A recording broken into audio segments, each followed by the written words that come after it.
My name is Dr. Grace Telesco. My name is Dr. Grace Telesco. My name is Dr. Grace Telesco. I'm joined by Dr. Teresa Lily White, Dr. Lenore Walker, Mr. Ed Dentzel.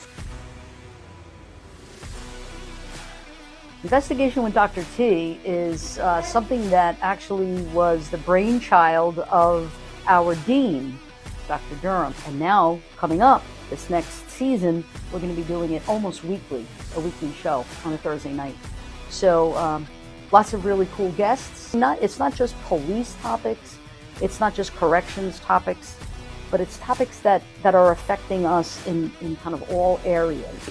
But one of the things that we hope to get across is raising awareness, educating about some of these really important topics like human trafficking, topics like disasters. We did a show, Confessions of a Serial Killer. So for this upcoming season, we've got a couple of really cool things. We're going to have a day in the life of a DEA agent.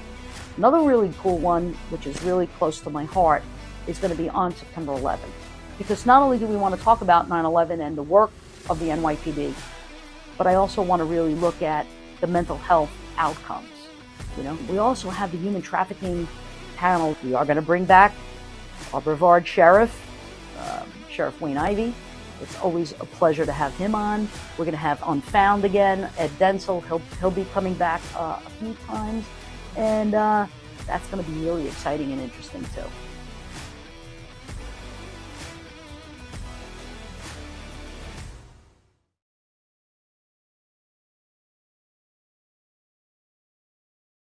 Welcome, everybody. My name is Dr. Grace Telesco, and I'm with the Fischler College of Education School of Criminal Justice, and we are live streaming on our YouTube channel. And I am so happy for our guest tonight. It's been a long time. It feels like a long time. It feels like many, many, many months. We did go on break a little bit over the summer, and haven't seen him in a long time. So I'm just so happy to have Ed Dentzel back. Ed Dentzel is the host of the podcast Unfound. He has a YouTube show, a YouTube program. He does an audio podcast as well. He is a former journalist. Well, I don't want to say former, because actually what he does, the kind of work he does is in the journalistic realm, if you will. He's an actor, he's a filmmaker, he is just a really good friend. He's a good friend of NSU and the School of Criminal Justice. We've had him a couple of times come in person to talk to our classes, and we're hoping to do that next semester. We have to we have to make that happen, right? So we'll do our best to make that happen in the spring. But anyway, with no further ado, please help me welcome everyone. Ed Dentzel, who is the host of Unfound. He's going to share his video with us right now. And Ed, I texted you earlier and I said the band is back, which is, I know you liked hearing that. Yes, I did. Yes. You know, we follow each other on Facebook. We watch each other's stuff, and real supportive of all of his work. And one of the things that, and we've been doing this now for years, it feels like, but one of the things that I really honor about you, Ed, is your work with missing persons and how you give voice to the voiceless, and how you really, you know, when other folks have like forgotten about something, it's a cold case, it's unsolved, the person is unfound, right? Which is the name of your show. You still make a point of giving voice to that victim and to the victim's families, and you do it in a very objective way, a very neutral way, unbiased way. There's no spins that you put on anything. There's no theories. You just really present the facts, just the facts, as we know them, and as you know them. And I also want our viewers to know, and I also want to say thank you to your viewers who are watching tonight. Your fan base is amazing and very supportive of the work that we do. And I really appreciate that. Shout out to them. But I also want to say that a lot of work and research goes into these cases that Ed does not, and that's what a journalist does, right? Ed doesn't just like look at one piece of information and then go from there on a tangent. No, he does hours, if not weeks, of research to build up for a case. And so tonight we're going to be focusing on Tyler North. And with no further ado, Ed, take it away. It does seem like a while since we've gotten together, right? But I think it's only been April or May. And but yeah, we haven't gotten together to talk disappearances in quite a while. So it's good to be back. Yes. And I think it's maybe a pat on my and your backs both that we chose Tyler North's for this evening because the trial regarding his disappearance is going to be coming up finally in November. So a couple months from now, November of 2023. And I'll talk a little bit more about that once we get through all the details and the circumstances and get to know Tyler a little bit. So I think back when we chose to make Tyler a topic for the September issue of your show, maybe back in maybe June or something like that. I didn't even know when the trial was going to be happening, but this is pretty good timing. So that's pretty good for us. But it's good to be back. And I do hope to get down there to Southeast Florida here soon, sometime to speak to another class of yours. And listeners should know, any viewers, if they don't know, I do live in Florida, but I live up in the Clearwater Beach area. And of course, Dr. Telesco and her university are down there, what I would just generally call in the Miami area. So we're like 4 or 5 hours away from each other. Yeah. So, let's talk about Tyler North. And we had decided, once again, I think back in May or June, that we wanted to cover at least one disappearance this semester where there was kind of a finality. A lot of the mystery was kind of solved. And in contrast to some of the disappearances we've covered in the past couple of years, where the people are still missing, that there are suspects who have never been charged with anything, or there might not be any suspects, but there's still a lot of unknowns about what happened in the disappearance. And Tyler North's is not one of those. This is one that I think from the first time I heard about it, it was somewhat obvious what happened, but we're going to get into that a little later when I get to the points of learning for Tyler's disappearance. But Tyler North, he was a 27-year-old, and he went missing on June 24th of 2018 near Hardin, Kentucky. This is in Harlan County, Kentucky. One of the few disappearances that we've actually covered from that state. We're almost to all 50 states here at Unfound, but not quite. I think this might be one or of two maybe from Kentucky that we've covered on Unfound. But as you can see, that is his picture on the screen. He was a white guy, once again, 27 years old. He was a father, and he had children with his first wife, who we're going to be talking about extensively a little later. But he was on his second marriage, and you should know that even in that marriage, and her, the woman's name was Tiffany, he was on the verge of getting divorced from her as well. And this kind of added at least a little bit in the beginning, a little question mark as to what really happened here. As one divorced wife, he's going to be divorced a second time. This can lead to disappearances, but who might be responsible for this? And this was a disappearance that we covered on Unfound in September of 2019. So his disappearance was just over a year old when I got to it. And his sister, Sam, was the guest. And she was a great guest because she was really one of the last people to see him. So she was a very good source of information. She did a fantastic interview and was able to provide with a lot of information that went into that episode.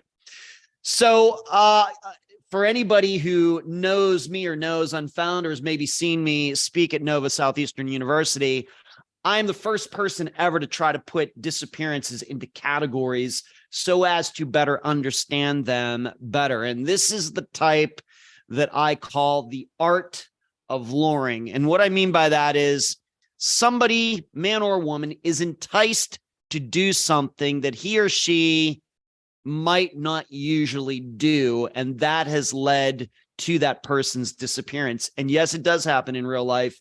You may think of movies or TV shows where that has been the plot. What happens in real life as well, although it's not one of the more common types of disappearances, but Tyler North's is a perfect example of that.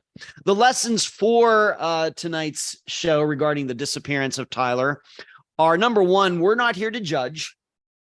We do no judging with these disappearances. Number two, relationships can be killers.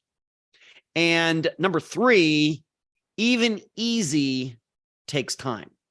So going into the summary of his disappearance, as I've already stated, Tyler was 27 years old and he was already heading for divorce number two.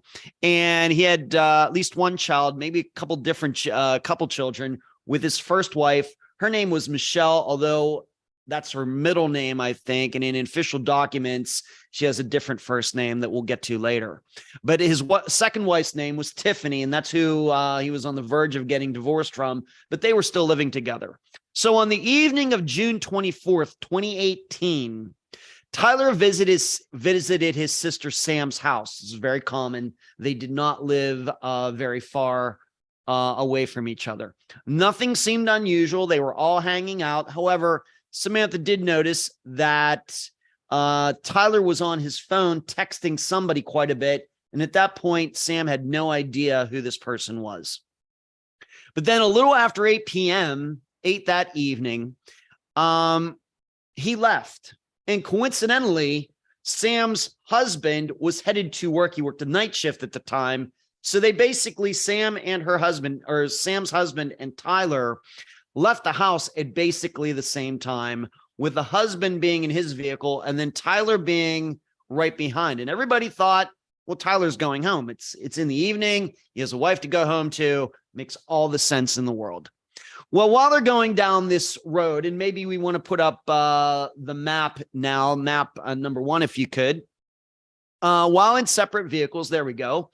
He was going down there while in separate vehicles. 6 miles down the road, this husband saw Tyler pull off into a park. And as you can see on that display, he pulled off at Peters Branch Road right there. Now, he was headed to Harlan, as you could see, which was well south of that location. And Samantha's house is north of that location. But he pulled off for some reason on that road, even though he didn't live anywhere near there. He pulled off into this park that is there. Sam's husband didn't think too much of it. He thought maybe he had to go to the bathroom or something. And he just kept on going to work. But Tyler was never seen again. So he doesn't get home that night. His wife, Tiffany, ends up calling Sam and many other people asking, hey, have you seen Tyler? Have you seen Tyler? Have you seen Tyler? Nobody's seen him. Sam has no explanation. She then does hear from her husband eventually, like the next day, saying, well, I was going down this road and Tyler pulled off. I don't know what to tell you except to say that's all he could say. And then the next day, Tyler did not show up for work either. And then a week later, his truck was found burned in War Branch, as you can see on the map on the screen. So he starts very north of that location. He's supposed to be going south down to Harlan. He stops at Peters Branch Road, but then his truck, which is found burned to a crisp, is found to the west of that location near War Branch. And you can see it right there once again on the screen. There was no body in the vehicle and the truck was burned as such. It was completely burned. And so it was no help forensically. All that could be determined was that Tyler was surely not in the truck. Around the same time that the truck was discovered, his ex-wife, Michelle, came forward to say, you know what? I was supposed to meet Tyler that night, but he didn't show up. And then, so what this exposed by her coming forward, and she had the text to prove it. Well, remembering back to when I said that Tyler was texting somebody. He was married to Tiffany, but he was texting with his ex-wife. And what came out of Michelle coming forward is that even though Tyler and Michelle were in a custody battle, they were exes, and Michelle was married to another guy, Tyler and Michelle were still getting together to have sex once in a while. And that park was one of the places that they would meet. And Michelle owned up to all of it when she came forward a week later and saying, yep, we were supposed to meet. We were supposed to do this adult activities, but I don't know what to tell you. He never showed up. And she had the text to prove that, yes, they were supposed to meet. And at this point, people were thinking, well, maybe Michelle's telling the truth.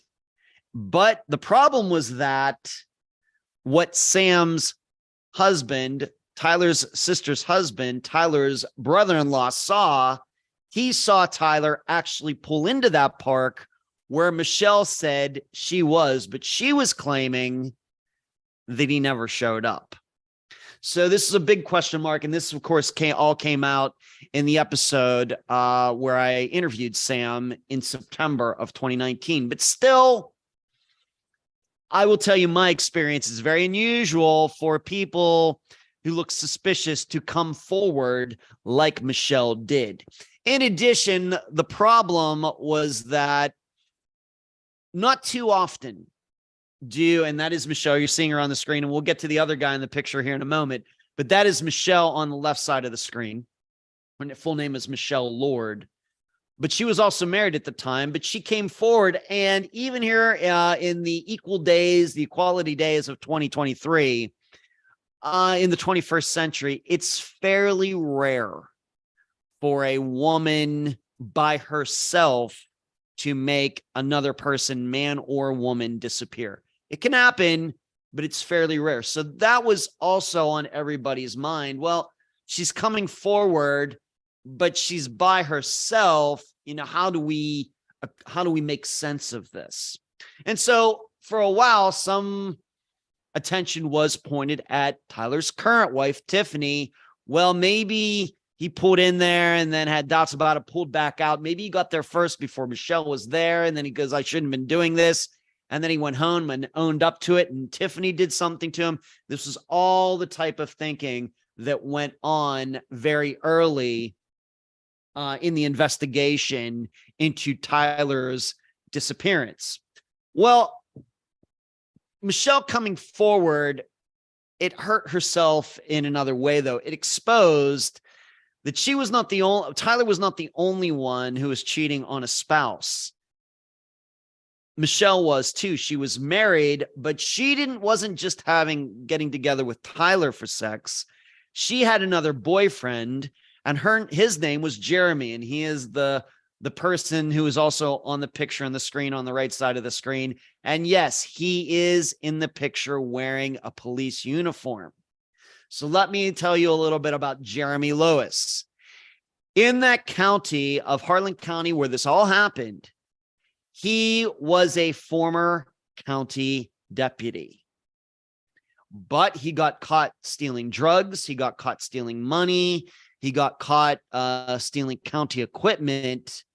And suspiciously, his house burned down right before Tyler disappeared. Before.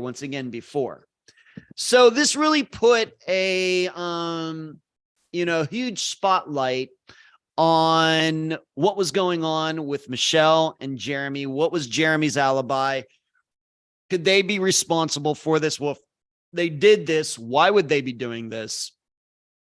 And some other big issues were that, of course, besides Sam's husband seeing Tyler pull into that park, when they finally did get the phone records, and this took a while, that Tyler's phone pinged in that park for quite a while. It was not something where it looked like he pulled in and pulled back out. And in fact, the phone stayed in that park for quite a while. So it seemed that Michelle was certainly lying.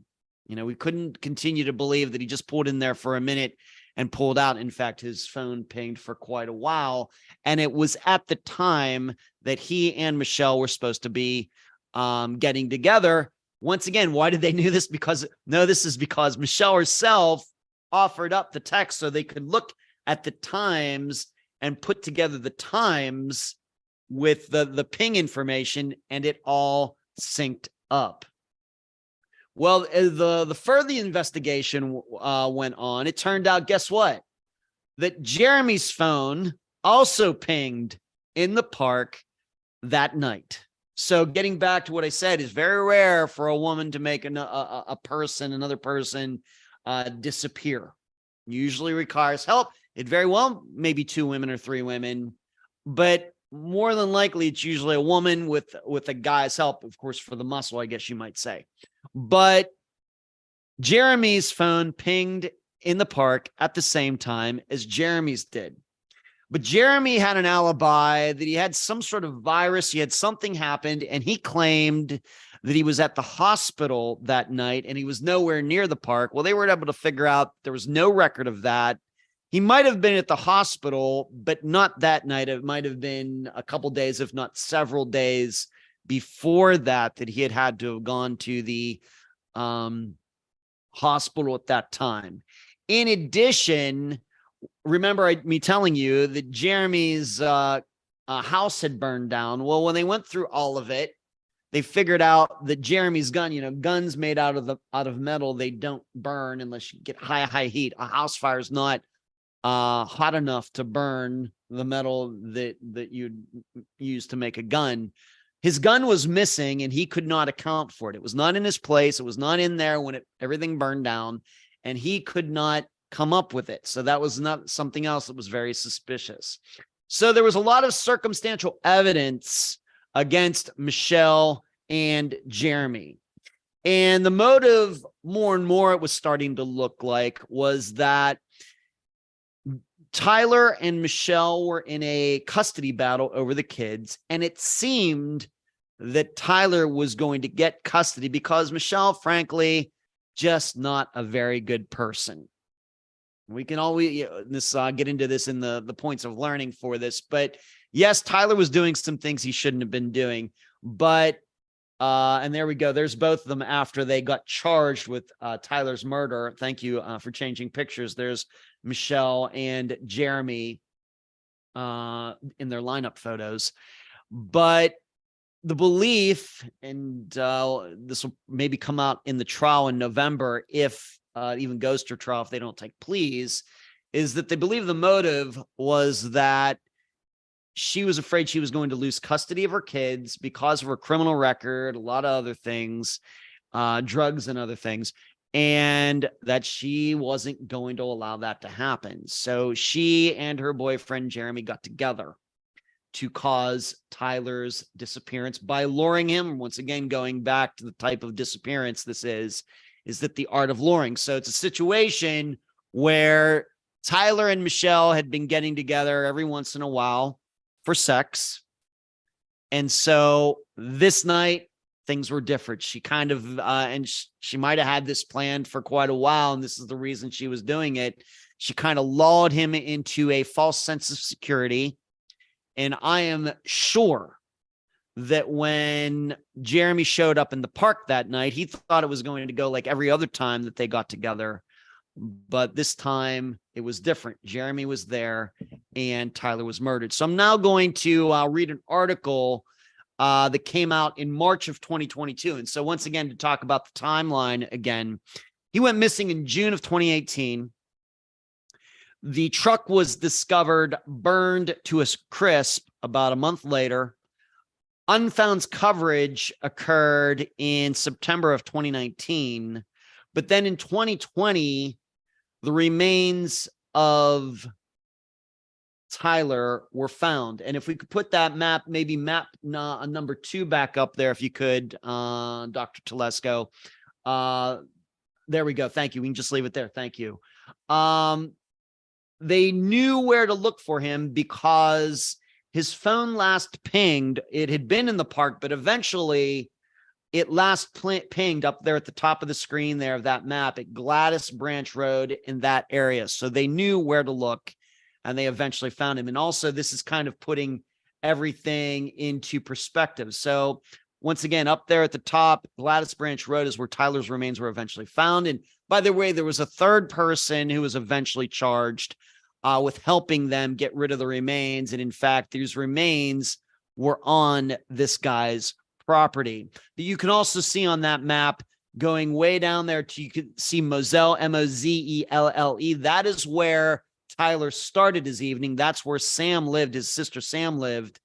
And then War Branch is where the truck was found.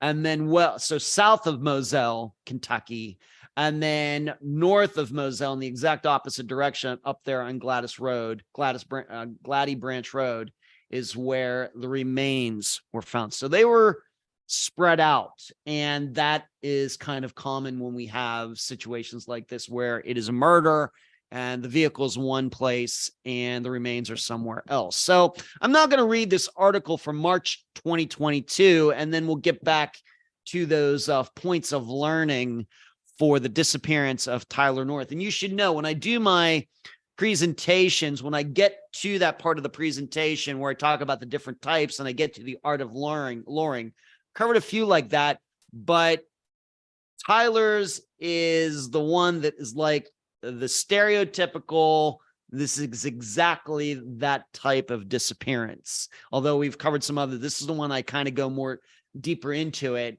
when I do these presentations. So I'm going to read this article that came out in March of 2022. So like a full almost 4 years after his disappearance and 4 years after the truck was found, I'm going to read remains found in 2020. So 2 years after the remains were found.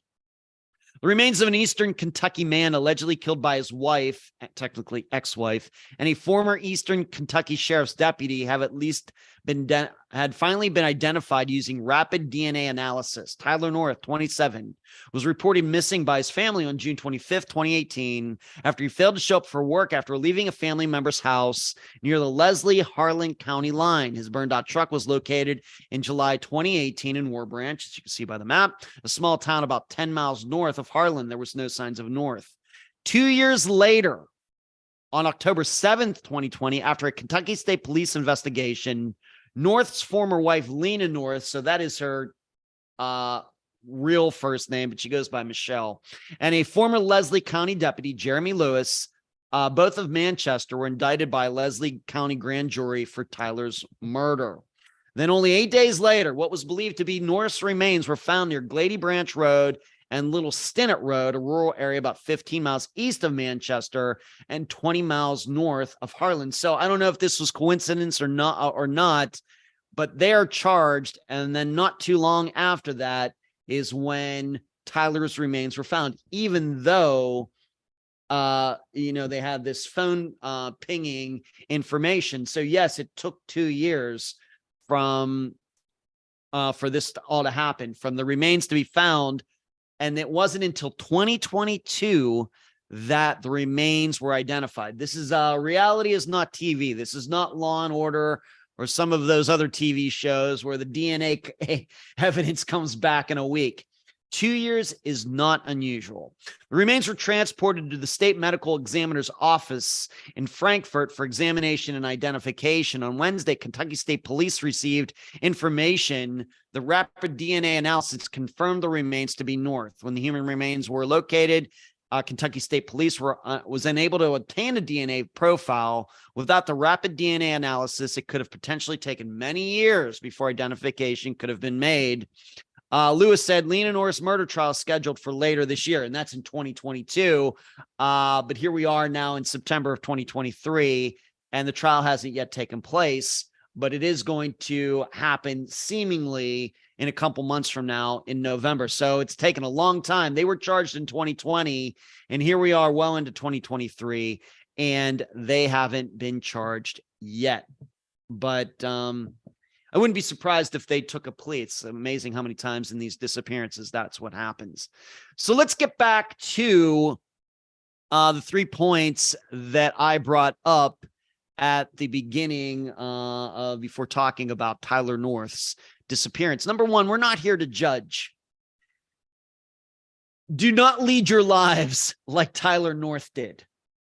Now, you should know, for my purposes of what I do, I can easily say that there are many people who have been featured on Unfound who probably I wouldn't have wanted anything to do with. We would not have been friends given these people's life's choices and their behaviors and everything else. But I try to be objective. And what I always try to remind myself is that we are here for the families. I'm here to identify with them. I'm here to try to help them out in some way. And it's very important. And we kind of get maybe more into this when we start talking about homeless people or people with addictions, women who and children in sex trafficking and you know, things like that. And I know there's this movie that's come out earlier this year. I think it's called Sounds of Freedom. It's really put sex trafficking at the forefront, getting, you know, maybe reaching a lot of people who don't think about that too often. But dare I say, in the work that I do in over 300 disappearances now, that there's a lot of judging that goes on. Dare I say, in law enforcement and other places where people are seen as being, you know, some are more equal than others, to go back to something that George Orwell wrote in Animal Farm. Having said all that, you know, of course, none of these people deserve any of this. None of them. So we have to put our judgments aside, no matter what the circumstances, no matter what kind of person it is. And I can tell you, just there was a disappearance I covered earlier this year, and I'm not afraid to mention the name, Alan Glasgow, who was probably, at least morally and legally, one of the worst people we've ever featured on Unfound. We don't care. And in fact, we found out that he is still alive, and he just ran away from his responsibilities as a husband, as a father, and everything else. That's why he went missing, and he got tracked down somehow after we featured his disappearance. Horrible guy, would not want to know him or anything else. But I was here to help out the mother of his child, who was the guest. This is what we do. And I would urge everybody out there, this is how we have to look at all of these people the same. Very, very important. And I try to remember that every week when I do Unfound, no matter what kind of person, no matter what choices that person has made. Number two, relationships can be killers.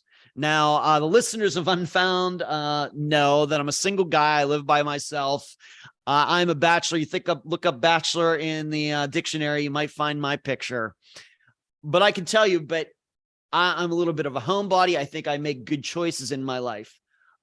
The chances of me going missing are much lower than for all of you who are in relationships. I don't have anything against relationships, but relationships are the number one cause of disappearances. And when I say relationships, whether it's marriages, boyfriend and girlfriend, it doesn't matter, the sexual orientation or anything else. And Tyler North is a perfect example of this, that if you're going to get into a relationship, make sure you pick the right person. This is one of the best examples that Unfound has. And you're playing with fire when you're cheating. You're playing with fire when you're fooling around with your exes. These are, I realize I do a disappearance and we're here to solve disappearances. I do a disappearance podcast, but there's a lot of life lessons that can be learned by studying disappearances and why they happen. And you know, with Tyler North, seems like a decent guy, but he shouldn't have been doing what he was doing. And had he not, please Ed, jump in, please. Yeah. I just want to jump in real quick and just kind of like underscore what you're saying about relationships, that well, healthy relationships are going to be beneficial, but unhealthy relationships are not. And secrets and sneaking around and being unethical and whatever, you know, this is not to moralize. And as you said, it's not to judge, but nope. know that when we sort of play with fire, sometimes we get burned. Yeah. That's right. That's right. And statistically, as I've talked about many times, that certainly the number one cause of disappearances of over 300 disappearances that I've covered, and I would think that it's a random sample. We're not looking for any particular type of disappearance in particular. People want to talk. I talk to them. So I think it's a random sample, and it's amazing how many times these disappearances go back to relationships. So playing with fire when sticking with abusive people, it's a situation where everything is under control until it isn't.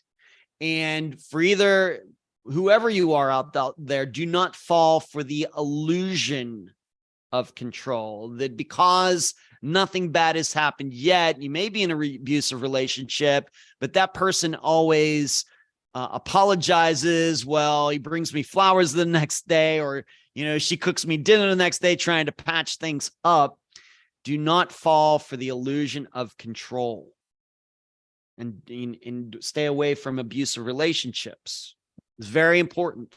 And if you're going to get divorced, stay divorced. This is not unusual. I mean, there are a lot of murders. We don't do murders on Unfound, but married people getting together with exes is more common than I think maybe we all realize. And a lot of times it does lead to problems. And number three, the next learning point for tonight's discussion is even easy takes time. And what I mean by that is Tyler North's, when we got to it in September of 2019, that it was fairly obvious by that time what happened. Maybe early on, like I stated, when he first went missing, maybe people were thinking maybe his current wife, Tiffany, or something like that, or maybe even another woman or something like that. Maybe just ran into the wrong person. Somebody was in that park and he went in there and got jumped by a stranger. But by the time we got to it in September of 2019, it was fairly straightforward what happened, but still, Michelle had not been charged with anything. Jeremy had not been charged with anything, and their names were mentioned in that episode. It was no mystery that they could have had something to do with Tyler's disappearance. But here we are in 2023, so 4 years later, and they still, although they've been in custody for a while, their trial has still not happened. So even in these situations where it's all obvious, and even though they did find Tyler's remains and were able to finally identify his remains, the wheels of justice turn very slowly. And just to note this, 2 years to get the DNA work back. That is not unusual in my experience, because we've had to wait, like Andrea Bowman and Zoe Campos, even for those, they had to wait like a year, even though it was fairly obvious that those remains we thought who they were.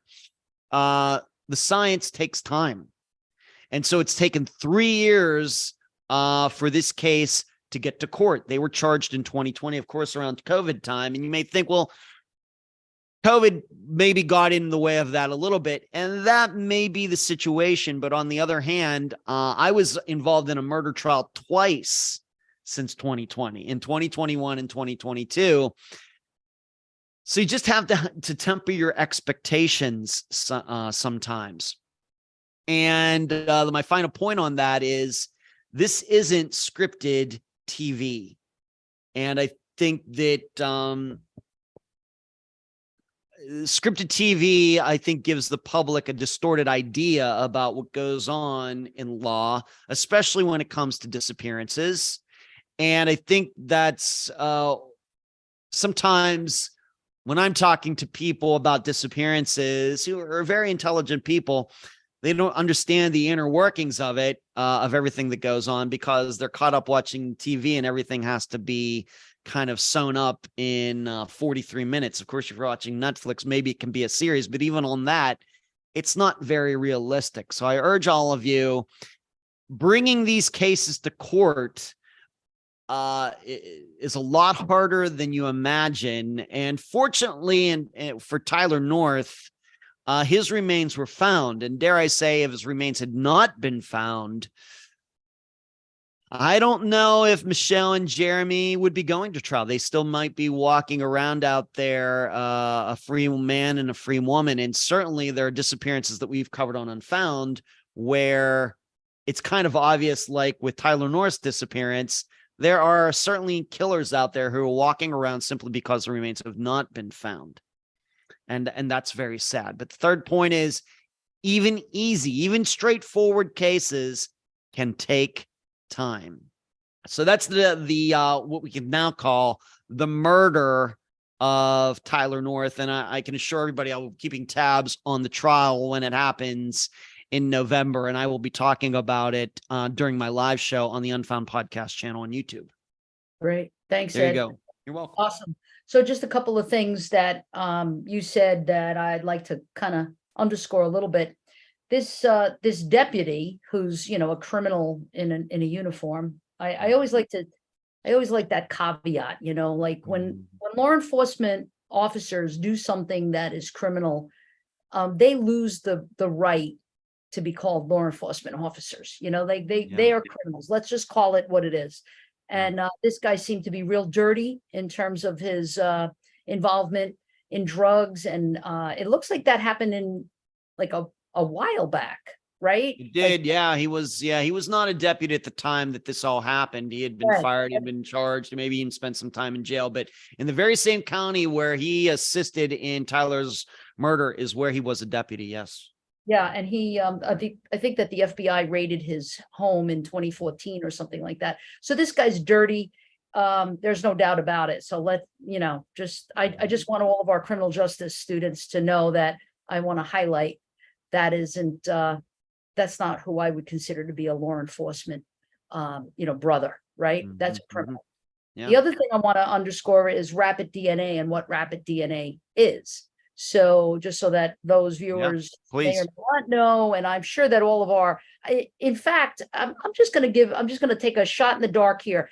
I know we have Justin Campbell is with us. He's a criminal justice major, and Layla Horton is with us, another criminal justice major. They're project managers, and they work behind the scenes on all of the programming that we do. So I'm just curious because, our kids, our students are very much into the forensic piece of this. So if you guys know, I want you to jump on. If you don't know, then I'll just tell you. So give you the opportunity to give us a little education around what rapid DNA is. Justin, Layla, and it's okay. It's cool. It's cool if you don't. All right. They're not jumping on. Oh, wait, there's Layla. Okay, cool. Come on. Yeah, let me spotlight you. Do you know? I don't. Honestly, I'm not sure. I feel like, I don't know. If you listen, hear what it's called rapid DNA testing. So I know it comes back faster, but I'm not sure kind of how it goes. Okay. Is rapid an acronym for something? Does RAPID stand for something? Well, that part I am not sure about, but the FBI website talks about rapid DNA analysis as a fully automated process of developing a DNA profile from a mouth swab. Now, if you remember, this has got nothing to do with Tyler North in this case that we're talking about, but this is the week of 9/11. And we commemorate and remember and honor the victims of 9/11. And also honor their families. And, half of them were never recovered, right? Yeah. So a lot of DNA swab, a lot of rapid DNA analysis was done at the family center where families would come in and get the inside of their cheek swabbed.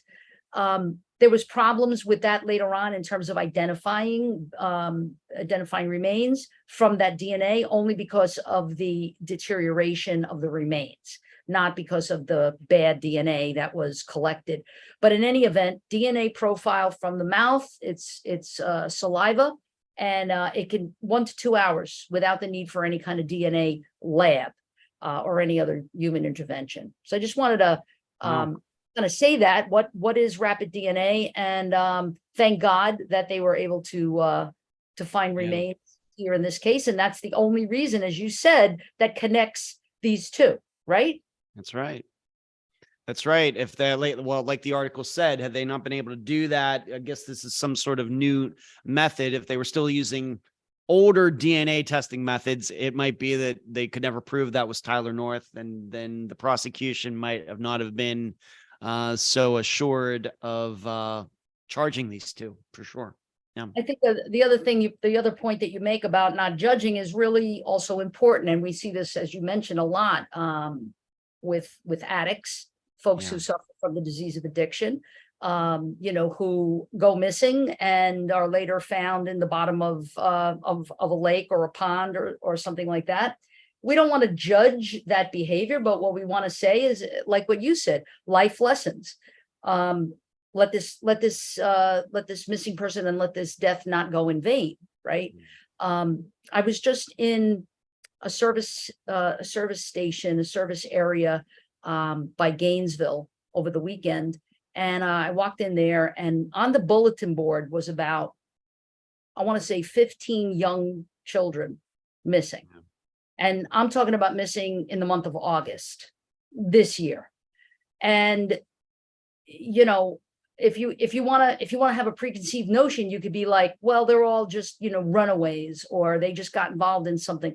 No, I'm glad you brought up Sounds of Freedom, because human trafficking and labor trafficking and sex trafficking is alive and well, and Florida seems to be the leader in that. This is something we want to be leading in.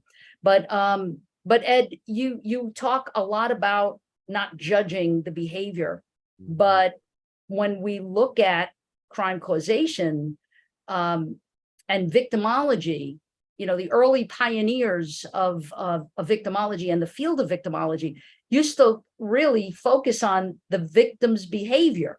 What did the victim do? What was the victim's kind of their own actions as explanatory variables? And we don't judge it, but we can analyze it, right? So what's the difference between judging and analyzing? Yeah, I have my own phrase that I've come up with for the last couple years that maybe I've used on the show before. I certainly have used it in presentations, and when I have the Unfound think tank on Sunday evenings, when I get together with some of Unfound's strongest supporters, one of the things I always say is disappearances are about people, not about circumstances. And what I mean by that is, if we look at Tyler North, I don't even need to know where he was that evening. I don't need to know who he was texting with. I don't need to know that he went into a park. I don't need to know any of that. But if I knew that he was headed for his second divorce, and I knew that he was having a custody battle with his first wife, and I knew that they were going to be going to court over this, and I knew that the wife was dating some ex-police officer with a criminal record and everything else, I could probably pretty much tell you what happened. I wouldn't have to know anything about a park or any other locations or anything else. You just tell me about the people themselves, and I'll probably be able to predict how the person disappeared. So that's the way I think. I guess that's victimology, but it's just something that I've come up with in the last couple of years, and it's amazing how true it can be. You just tell me about the person, I can make a pretty good prediction of why that person went missing. Right. But and then victim advocates would argue, let's not focus on what the victim was doing. Let's not focus on their behavior. Let's focus on the behavior of the perpetrator. And, and so this is an ongoing debate. Yeah. Well, what I would say to that, though, is what about those disappearances where it doesn't look like there's any perpetrator at all? Because we cover many disappearances where there are no perpetrators. That doesn't mean there isn't one. It's just there's not one that is known. This is one of those big ways where disappearances are different than murders, where you have the body and you have a method of death. You might even have a murder weapon and there's blood and everything else. That somebody did this. Whereas with disappearances, it's a little bit of guessing. And so that is why we have to start looking at the missing people a lot deeper than probably would ever look at a murder victim, because a lot of times there's no perpetrators to talk about. So you just have to, well, what was the missing person doing with his or her life? Right. What do we know? What do their friends say? What does the family say? And you go from there. Yeah. So I want to introduce everybody to everybody knows Layla. Layla was just on. Layla's going to come back in a minute to ask a question. That's our heads up right now to ask a question. But we have Justin Campbell. Justin is a project manager. He's a criminal justice major, and he has a question. So I'm going to ask Justin to please come on. I'll spotlight him. Question or statement for Ed. There he is. Yeah. Hello, Justin. Hi, everybody. What's up? I did have a question. It was on, so like if there was any information on how he was killed, presumably, because I know you said there was a gun involved with Jeremy and that gun was never found, and his truck was found burnt. So I'm pretty curious as how they actually killed him. And you said that Jeremy's house was burnt as well. So it's like, I wonder what actually happened. Like, did they move his body around? And you said it was found at another person's house. So It was found on somebody's property who they knew, and that person was charged much later. I don't think that person was charged until 2022. Of course, Michelle, otherwise known as Lena, and Jeremy were charged in 2020, but they finally figured out that this guy might have helped. As far as the method of how Tyler was murdered, I don't know if they've ever released that. I have not seen anything, and I will be honest that I did not look into that in preparing for tonight's show. It did not come out in the interview that I did with his sister Stam. Of course, at that time, nothing was really established except that Michelle and Jeremy probably had something to do with this. This was before we were absolutely 100% sure that Tyler was dead. I tend to think when it's men, I tend to think when it comes to disappearances, that is, that guns are usually involved if we believe it was foul play. With women, especially in a home situation or in an apartment situation, I'm more inclined to believe that strangling something where it doesn't leave a lot of evidence behind is more likely to be used if it's a man killing a woman. But we're just not sure right now. I'm guessing that's going to come out in the trial. But that I'm of course, I think everybody knows probably a gun would be the easiest way to set this all up. Yes. Yeah. Good question, Justin. Anything else? Show us what you're sporting there on your shirt. Yes. Yeah, I got a MSC shirt that I got. You do. Sharks, fins up. Very good. Any other questions, Justin? Any comments, thoughts, doubts, suggestions? I would say the only comments I would have that I was actually curious about that because you were talking about the rapid DNA. So I didn't really know what it was until you explained. So like basically like how his body was found, I was kind of thinking that could kind of play into how they got the DNA. Because like it depends on how his body was. So like you said, they could possibly swab his mouth. So it just depends on how his body was found. So I was curious about that as well. Okay. Great. Thanks, Justin. So I'm going to bring on Layla now. So this makes up for the this accounts for the dynamic duo, Layla Horton and Justin Campbell. What's your question, Layla? Well, hi, Ed. Hi. I found this case like really, really interesting just because we kind of have a like finality to it, so we know what happened. Yeah. So Justin took my question about the gun because I know you brought up the gun point, and I was like, that's interesting that you brought that up. But I think also for me, another question that I had was if the brother-in-law didn't see Tyler like turn into the park, do you think that the case would have gotten really far? That point wasn't mentioned. It's a fantastic. I think that's a great question, and we're very, very, very fortunate for coverage purposes that talking about his disappearance and being able to analyze it. That this brother-in-law did see that. Right. Because I think had we just, and this is much more common where somebody drives away and then is never seen again, and maybe the vehicle is found burned. If we don't know about him pulling into that park, then I don't know where it goes. I think eventually we still get to the point where they're going to check his phone records, and it was pinging at the park and all of that. But certainly when you have somebody like that who can be trusted, and I'm not a big fan of eyewitnesses, they often get things wrong. But when you can talk somebody who is trusted very quickly after a disappearance happened, and it's a very unique circumstance where this person is going to remember exactly what he or she saw, then that's absolutely, really important. What it can show is that, of course, with disappearances, we always have to be suspicious that, yes, the phone pinged in the park, but that doesn't mean Tyler was there. Somebody else could have had his phone. Well, what this shows then, Tyler was in that park and the phone pinged in that park. So it makes sense that Tyler and his phone were in the park at the same time. But we've had other disappearances where we're pretty sure that the phone was being used by somebody else and the missing person was nowhere near that phone. But Right. yeah, it's a great question. It's hard to really predict, but it was a huge factor, I think. I agree.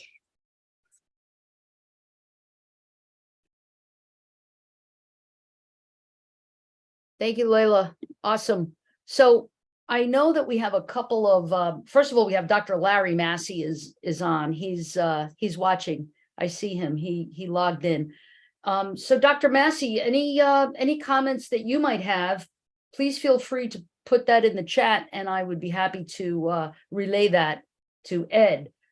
We also have Dr. Kushner is with us, and Dr. Durham is with us. I know Dr. Castro is also watching. So any questions or comments they might have. We have Stephanie is with us, Stephanie Villarreal. She's a criminal justice major also, and is part of with Layla and Justin and Stephanie, and there's another one, Morgan Jesty. All of these folks, Ed, I don't know if you know this or not, you probably don't, that they're attending the Davie Police Department's Community Police Academy. And there might be some others that I happen to be missing. I'm looking quickly at who's signed in here, but they're actually involved in a 12-week course every Tuesday night, and they're learning and immersing themselves in police work and the operations of all of it, patrol, the special ops. Not last night, but Tuesday night when we were there, we learned about the dive team. And you and I actually, when we were doing the recruitment video, the dive team was talking about finding the remains, finding the car and remains of one of the missing persons cases that you covered. What was the name of that victim? I didn't cover that disappearance. Well, you mean you're talking about the woman who went missing down near you? Yes, and that was found. That was not a disappearance I covered on Unfound. I just not on Unfound, but you covered it with us. Like we did talk about it. Yes, the name is escaping me right at the second, unfortunately. But yes, she was found. That was not an episode of Unfound, but we talked about it on your show. Yes. Yes, we did. And they were talking about how they go about, recovering the bodies, and how they go about doing the searches. It was really, really interesting. So I have a couple of the students that are part of that police academy experience that are with us tonight, like Stephanie Villarreal, and Morgan and Layla, of course, and Justin. But any comments or questions that they might have, I would love to be able to take their questions, including Larry, if Dr. Massey has anything that he'd like to say. I know that there's a bit of a lag in between our live and the live streams, so we'll give it a couple of seconds. Maybe folks are hearing that. I'd like them to put some questions in the chat if they have any questions at all. When you asked me about the diving, I thought you might have been meaning two disappearances that I covered from down in your area, from the Pompano Beach area, in which divers were up here in July and found a car that they thought was connected to those disappearances down there. They ended up not being connected at all. I thought that might have been what you meant. I thought you might have been mentioning the disappearance of Peggy and Patty McDaniel from 1979. But yes, when we last got together, I think we talked about the recovery completely by luck of this woman in your area. Yeah. Yeah, I think that there was some kind of you know, like how you have storm chasers, but you have missing persons chasers Yep. out there. And they're the ones that found, I think that they discovered it and then they called the police, which they're Right. probably obligated to do. Yeah. I know Angela is making a comment. She's Angela Lopez, one of our criminal justice students, saying that the dive team was a great presentation the other night. And Layla and I were talking about, what was the name? Could you remember the name? I just can't seem to remember the name of that case. I even was looking through some of our archives to try to figure it out. It was in a pond. It was found in a pond right by our school, right by campus. Right. I know. It was like a half mile away. I remember it. And I think it's still a little bit of a question as to how she got in there. Was this foul play? Did she drive the car into that body of water? Exactly. Don't know how they'll ever be able to find that out. Yeah, there was still some Very questions sadly. on that. But there are no questions at this point. So Ed, you want to we could wrap up. Tell me in a nutshell, like your kind of closing thoughts on the case. I know you did a comprehensive summary of it, but yeah, sure. What I can tell you is wait. Please go ahead. Justin, I owe you $5. I owe you $5. When I see you next, I'm going to give you $5 for that. Awesome. Karen Moore. Karen Moore. Okay. Way to go, Justin. Thank you. Well, does it ring a bell? It does now. Yeah. Okay. Yes, it does now. Good man, Justin. All right. Oh, guess what? Stephanie has a question. She Great. says, I missed it, if it was said or not, but was the second wife ever a suspect because of all the cheating? Yeah, I think she was a suspect early on, because the two were having a turbulent relationship as well, and they were headed for divorce. And the story was that he left and never got home. And I can tell you for sure, if it was the opposite, if Tyler was Tiffany, or Tyler's name was Karen, and he was going home to Tom, and Tom says that Karen never made it home, everybody would be looking at Tom. So I think she was early on, but once the ex-wife Michelle came forward, and I think that she thought she was doing herself a favor by coming forward, and this is just how disordered some of these people think, that she unwittingly put all of the attention on herself. And so that, I think, it quickly went away from Tiffany to Michelle. Yeah. Some of the, I don't know if anyone else is, hope that answered your question, Stephanie. I don't know if anybody else is typing anything else in the chat, but just to go back to what we were saying before, when, you walk this fine line between like not judging, not sounding like it's judging, but it's more of an assessment or an analysis that we're doing, a neutral, objective analysis. There's these victimology theories, they talk about deviant place theory, routine activities theory, victim precipitation theory, for example, I was going to say an old person, but I'm an old person now. So I have to. No, you're not. Well, I don't know. The other day, somebody was saying something like, my grandmother came to pick me up and, she's old, she's 60. And I was like, oh my God. All right. Anyway, moving on. But older folks who get their Social Security checks and they're old school. They don't like them direct deposit. They like them old school, mail it to me. And then every month, so at a certain time, a group of seniors might go out and cash their check at the bank.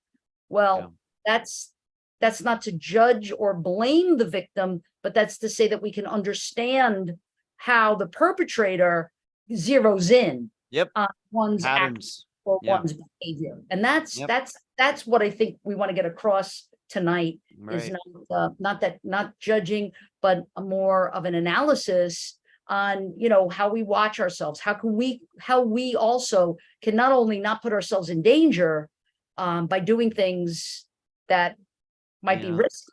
I brought this up, maybe was it last year or earlier this year, where there was that woman, that jogger, who would go out in the mornings, and I did it happen in Louisville or Nashville, where she got attacked and killed. And I'm certainly under the impression that this person, this killer, knew that she was out there jogging there every morning and was waiting for her.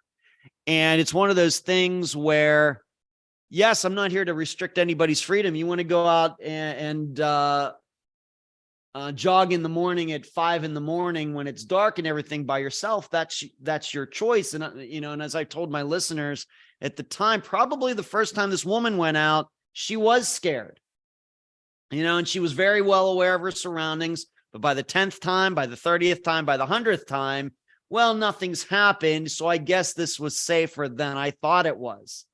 That's fooling yourself.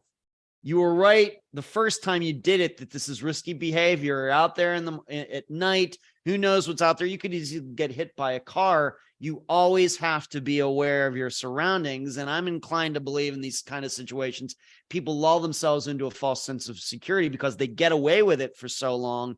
They forget that, yeah, this is a little bit risky. Just because I got away with it doesn't mean the risk falls. The risk is still there. Exactly. That's why, like late at night, I won't go get gas in a gas station. I won't do it. I'm going to get gas during the day, the daylight hours. And I probably could take care of myself. I mean, I'm not encouraging anybody to, challenge me and try, but I'm careful. I try to avoid people, places, and things and situations that might get me in trouble. I don't want that. So that's something that we also kind of like nail home. Any other last points that you'd like to make?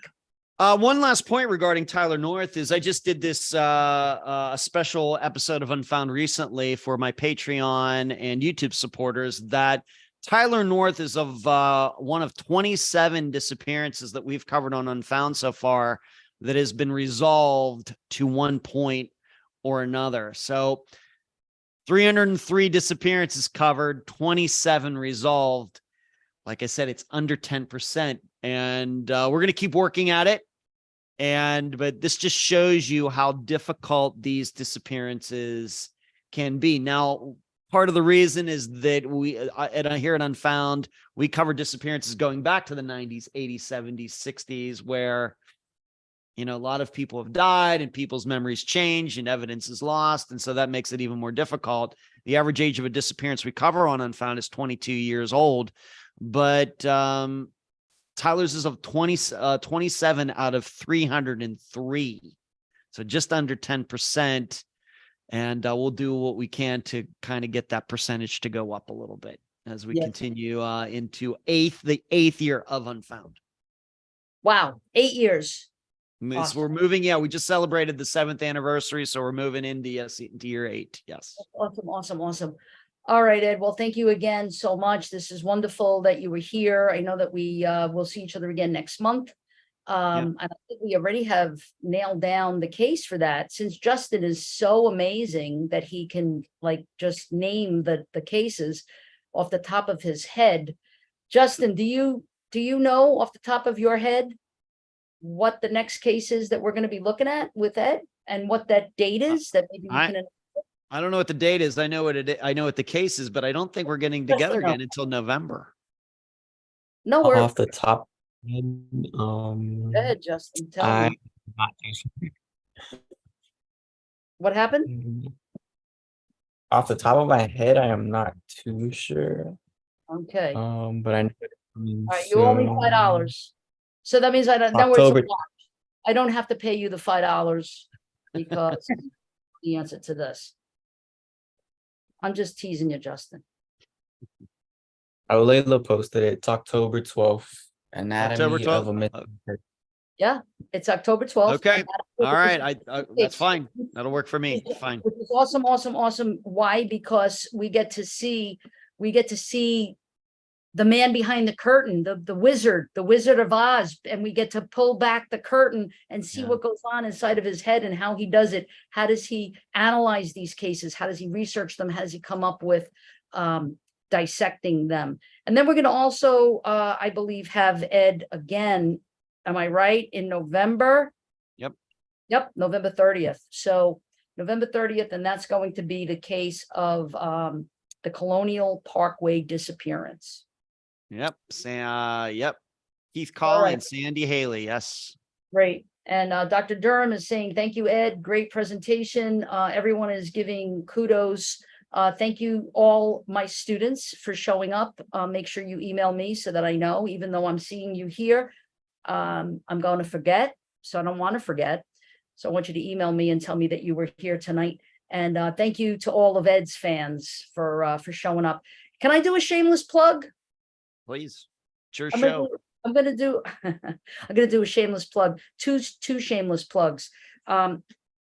We already kind of announced when we're going to see Ed next, but the very next show that we have is Murder, Maggots, and More. And that is, and you're welcome to join us, Ed, if you would like to watch this, or share it with your fans, with your followers, with your listeners. It's Dr. Adrienne Brundar. She's a forensic entomologist from Texas A&M. She is a bug lady. So Justin and Layla are going to laugh because I have some bugs in my office. They're ants.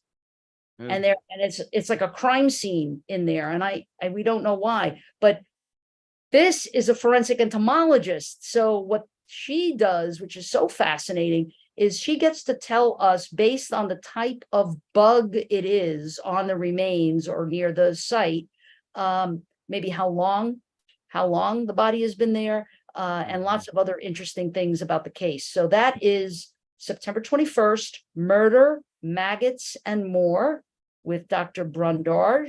And then finishing up September 28th, Relationship Satisfaction Among Police Officers with Chief Dr. Carol Presson, Chief of Highland Police Department in Illinois. So all of these are coming up. Very, very exciting shows. And Ed, thanks again. Great to be here. Always. All right. We'll talk soon. Okay. Okay, everybody. Thank you for joining us.